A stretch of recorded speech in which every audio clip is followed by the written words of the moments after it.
हरियाणा हिमाचल में उपचुनाव पर काउंटिंग जारी। इलाहाबाद सीट पर दांव पर दिग्गजों की किस्मत। हिमाचल की 1 लोकसभा और 3 विधानसभा सीटों पर भी होगा फैसला। आज होगी हरियाणा कैबिनेट की बैठक। दिवाली पर मनोहर सरकार दे सकती है तोहफा। कई बड़े फैसलों पर लगेगी मुहर।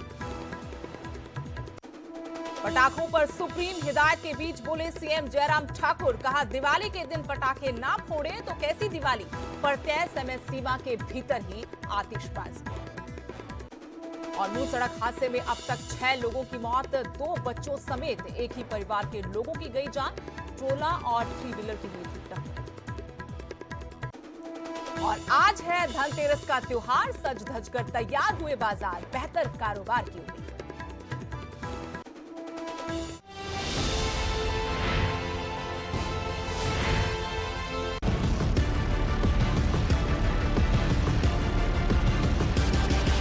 एक बार फिर स्वागत है आपका। हमारी महा कवरेज लगातार जारी है। आपके साथ मैं हूं स्टेश नैन मोर। जी हां, जनता का फैसला। उपचुनावों में जनता ने किसका साथ दिया है, किसकी किस्मत का फैसला क्या रहने वाला है, रुझान आने शुरू हो गए हैं। और सबसे पहला रुझान हमने आपको बताया, इलाहाबाद उपचुनाव पर भी काउंटिंग जारी है। हरियाणा में 1 विधानसभा सीट पर उपचुनाव, तो हिमाचल में 3 विधानसभा सीटों पर उपचुनाव, वहीं 1 संसदीय सीट पर भी उपचुनाव हुआ हिमाचल में। इलाहाबाद उपचुनाव पर काउंटिंग जारी है। मतगणना का दिन है, फैसले का दिन है। पहला राउंड पूरा हो गया। थोड़ी देर में पहला रुझान आएगा। न्यूज़ 18 पर सबसे तेज, सबसे सटीक परिणाम आपको बताएंगे। चौधरी देवीलाल विश्वविद्यालय में मतगणना हो रही है। इलाहाबाद में अभय चौटाला की प्रतिष्ठा दांव पर लगी है। तो कौन जीतेगा इलाहाबाद उपचुनाव का चुनावी दंगल, आपको सबसे पहले न्यूज़ 18 बताएगा। गोविंद कांडा की किस्मत का भी फैसला होगा। बीजेपी की टिकट पर कांडा ने किस्मत आजमाई है। बीजेपी जेजेपी का साझा उम्मीदवार। ये देखिए, त्रिकोणीय मुकाबला। यहां पर हार जीत का फैसला आज हो जाएगा। कौन ये इन चेहरों में से बाजी मारेगा? अभय सिंह चौटाला लगातार जीत की हैट्रिक लगाएंगे या फिर पहली दफा विधानसभा में जाएंगे गोविंद कांडा या फिर पवन बेनीवाल? ये फैसला कुछ देर बाद हो जाएगा। 10 बजे के आसपास तस्वीर साफ होनी शुरू हो जाएगी। लेकिन इलाहाबाद का सियासी गणित, चुनावी बिसात इन्हीं चेहरों पर बिछी हुई है।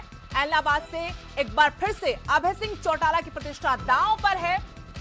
और यहां सिर्फ चुनाव परिणाम नहीं होगा, बल्कि एक बड़ा संदेश भी जाएगा। जो भी परिणाम होगा, वजह यह है कि कृषि कानूनों के विरोध में अभय सिंह चौटाला ने इलाहाबाद विधानसभा सीट से इस्तीफा दिया।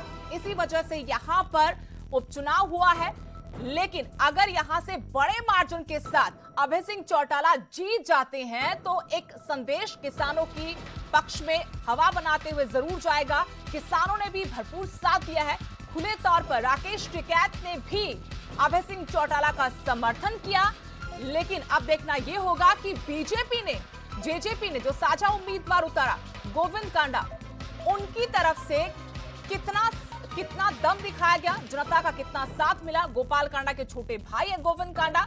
और तमाम मंथन के दौर के बाद यह फैसला हुआ कि गोविंद कांडा को ही टिकट दिया जाएगा, बीजेपी जेजेपी का साझा उम्मीदवार बनाया जाएगा। पार्टी में शामिल किया, फिर टिकट दिया। आरोप तो यह भी लगे कि अपने आप का बचाव करने के लिए यह फैसला लिया गया है। गोविंद कांडा को बलि का बकरा बनाया गया है। तो उधर देखना यह होगा कि जनता किसका साथ देगी। 2 बार चुनाव लड़ चुके हैं रानिया से, लेकिन दोनों बार मात खा गए। क्या तीसरी बार हार की हैट्रिक लगाएंगे या फिर कुछ करिश्मा करके दिखाएंगे गोविंद कांडा? देखना होगा।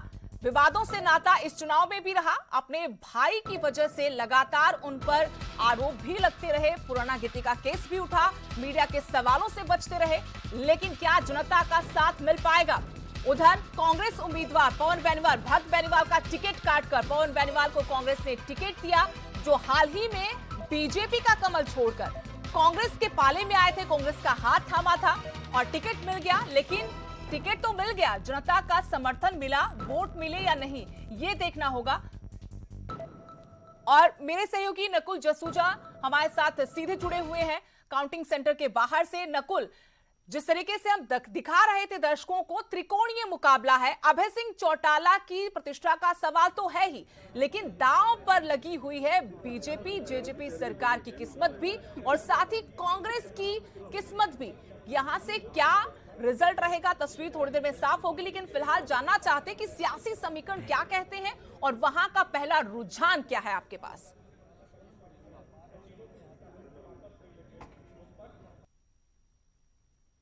आपको बताएंगे, लेकिन अभी यही जानकारी मिली है कि पहला राउंड कंप्लीट हो गया है और कुछ ही देर में रिजल्ट आने वाले हैं, क्योंकि कंपाइल किया जा रहा है रिजल्ट को। कुछ कंफ्यूजन थी, उसको क्लियर किया जा रहा है। तो जैसे ही पहले रुझान आएंगे हम जानकारी देंगे, लेकिन पहला राउंड कंप्लीट हो गया है, ये जानकारी निकल कर आ रही है मतदान केंद्र से। और मतदान केंद्र की तस्वीरें भी हम दिखा दें आपको। तो मतदान यहां पर चल रहा है, बड़ी सुरक्षा, भारी पुलिस बल की तैनाती के बीच यहां पर मतदान चल रहा है। तमाम जो पुलिस के आला अधिकारी हैं वो मतदान केंद्र के बाहर हैं और अंदर मतदान प्रक्रिया यहां पर सुदेश चल रही है। सुबह 8 बजे का वक्त था बैलेट पेपर की काउंटिंग के।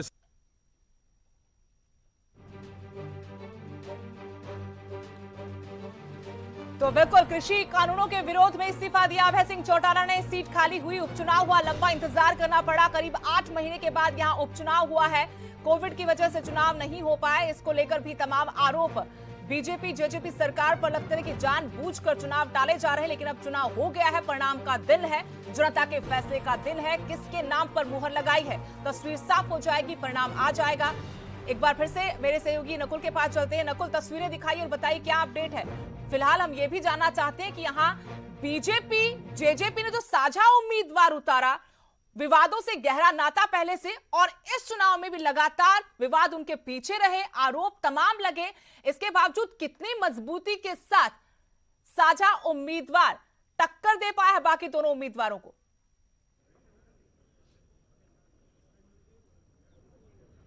देखिए सुदेश, अब से कुछ ही देर पहले गोविंद कांडा जो बीजेपी प्रत्याशी है वो यहां पर पहुंच गए हैं। खास बात यह देखने को मिल रही है, ना तो आईएनएलडी के प्रत्याशी अभय सिंह चौटाला यहां पर पहुंचे हैं, ना ही कांग्रेस के प्रत्याशी पवन बेनीवाल यहां पर पहुंचे हैं।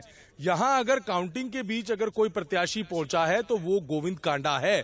लगभग 9 बजे से ज्यादा का वक्त हो गया है और इस दौरान 1 घंटे की काउंटिंग भी हो गई है। अक्सर देखने को मिलता है कि काउंटिंग के दौरान तमाम राजनीतिक दलों के प्रत्याशी पहुंचते हैं, लेकिन यहां पर नहीं पहुंचे। तो दिलचस्प है, हालांकि गोविंद कांडा जब काउंटिंग सेंटर के अंदर प्रवेश कर रहे थे तो उनकी तरफ से दावा किया गया था कि जीत उनकी होगी। हालांकि वो कुछ ही घंटों में तय होगा कि उनका दावा कितना ठीक लगता है। लेकिन जो अभी रुझान फिलहाल आएंगे उसके बाद हम जिक्र करते रहेंगे। लेकिन मुकाबला जो है वो बिल्कुल दिलचस्प हुआ। पहले जो समीकरण थे वो एक तरफा मुकाबला देखने को मिल रहा था। जो अभय सिंह चौटाला ने जिस किसान आंदोलन के समर्थन में इस्तीफा दिया, उससे ये लग रहा था कि किसान वन साइडेड अभय सिंह चौटाला को वोट करेंगे और उनकी जीत सुनिश्चित होगी। लेकिन उसके बाद राजनीतिक दलों ने, दोनों राजनीतिक दलों ने अलग अलग प्रत्याशी चुनावी मैदान में उतारे और मुकाबला दिलचस्प हुआ। अब जो मुकाबला माना जा रहा है वो नतीजे आने पे पता लगेगा, लेकिन इतनी डगर जो है वो आईएनएलडी की भी आसान नहीं रही इन चुनाव में कि आसानी से अभय सिंह चौटाला यहाँ पर चुनाव जीत सके। तमाम दिग्गज पार्टियों के यहाँ पर हर अपडेट लेंगे और ये समीकरण समझने की कोशिश करेंगे कि जहां मुकाबला पहले लग रहा था कि एक तरफा है, अभय सिंह चौटाला बहुत बड़े मार्जिन से आगे निकल जाएंगे, वो चुनाव खत्म होते होते तक, यानी वोटिंग के दिन तक वो मार्जिन कम होता गया। उसके पीछे वजह कई हैं, उन पर हम आगे बात करेंगे। लेकिन फिलहाल मंडी संसदीय लोकसभा जो सीट है वहां से बड़ी खबर आपको बता दें, उपचुनाव यहां पर हुआ, आज परिणाम का दिन। मंडी में बीजेपी उम्मीदवार खुशहाल ठाकुर को बढ़त मिली है। 739 वोटों से खुशहाल ठाकुर आगे निकले हैं। कांग्रेस उम्मीदवार प्रतिभा सिंह पिछड़ गई हैं। ये रुझान है, परिणाम नहीं। परिणामों के लिए इंतजार करना होगा, क्योंकि लगातार हम आपको हर अपडेट दे रहे हैं। मंडी से 2 बार सांसद रह चुके प्रतिभा सिंह, लेकिन ब्रिगेडियर रिटायर्ड खुशहाल ठाकुर का ये पहला चुनावी दंगल है।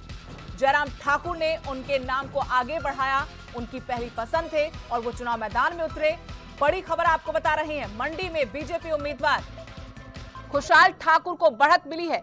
739 वोटों से खुशहाल ठाकुर आगे निकले हैं। ये रुझान है, परिणाम अभी बाकी है, लेकिन हर अपडेट आपको तस्वीरें, सीधा मुकाबला सिर्फ इन दो चेहरों में, प्रतिष्ठा दांव पर है, न सिर्फ प्रतिभा सिंह की, वीरभद्र सिंह के परिवार की, कांग्रेस की, बल्कि मुख्यमंत्री जयराम ठाकुर की। भले ब्रिगेडियर रिटायर्ड खुशहाल ठाकुर बीजेपी के मंडी लोकसभा सीट पर उम्मीदवार हैं, लेकिन चेहरा यहां पर मुख्यमंत्री हैं। प्रतिभा सिंह मंडी संसदीय सीट से 2 बार सांसद रह चुकी हैं। एक बार फिर से जब यहां रामस्वरूप शर्मा का निधन हुआ, सीट खाली हुई, तो कांग्रेस ने इन्हीं पर भरोसा जताया, चुनावी दंगल में उतारा, टिकट दी। 2004 में मंडी सीट पर पहली जीत दर्ज की थी और 2 बार यहां से सांसद रही हैं। 2013 में उपचुनाव में मंडी से दूसरी बार जीतकर सांसद बनी। अब देखना यह होगा कि अब का ये मुकाबला क्या वो जीत पाएंगी। 2014 में तो हार गई थी और बड़ा झटका था, चारों की चारों सीटें बीजेपी के खाते में गई थी। एक बड़ी जीत हासिल की थी 2014 में बीजेपी ने, और मोदी के नाम पर ऐसी लहर चली थी, ऐसा तूफान था कि सारी सीटें, चारों लोकसभा सीटें बीजेपी के खाते में। अब इस बार जो उपचुनाव हो रहा है मंडी सीट पर, कल की करगिल युद्ध के हीरो कहे जाते हैं ब्रिगेडियर रिटायर्ड खुशहाल ठाकुर, उनको टिकट दिया है। टाइगर हिल पर कब्जा करने में बड़ी भूमिका निभाई थी, एक जाना पहचाना चेहरा, नाम है, लेकिन सियासी दंगल। और अब प्रतिभा सिंह कांग्रेस की उम्मीदवार मंडी लोकसभा सीट से आगे निकल गई हैं। ये आगे पीछे का खेल होता रहेगा क्योंकि रुझान है और जो एरिया है उसके हिसाब से मतगणना होती है। कहीं पर दूसरी पार्टी का उम्मीदवार हावी रहता है तो किसी दूसरी जगह पर हो सकता है कि बीजेपी का उम्मीदवार हावी रहे। इस वजह से रुझान बदलते रहेंगे, आखिरी मुहर परिणाम पर लगेगी। मेरे सहयोगी वीरेंद्र भारद्वाज जुड़े हैं। वीरेंद्र, कभी ब्रिगेडियर खुशहाल ठाकुर तो कभी अब प्रतिभा सिंह आगे निकल रही है, क्या फिलहाल अपडेट है रुझान पर? देखिए सुदेश, जिस प्रकार से आपने भी कहा कि ये रुझान इस तरीके से रुझान है कि कभी कोई आगे होगा, कभी कोई आगे होगा, क्योंकि कांटे की टक्कर है। हम स्टार्टिंग से ही बात कर रहे थे। जैसे अब आपका फोन आया, मेरे पास उसी वक्त लेटेस्ट जानकारी आई थी जो मैं टाइम से अपडेट नहीं कर पाया, लेकिन अब इस लाइव फोनों के माध्यम से अपडेट देना चाहूंगा कि इस वक्त जो हमारे पास जानकारी आई है उसके अनुसार जो ब्रिगेडियर खुशहाल ठाकुर है वो अब आगे निकल गए हैं।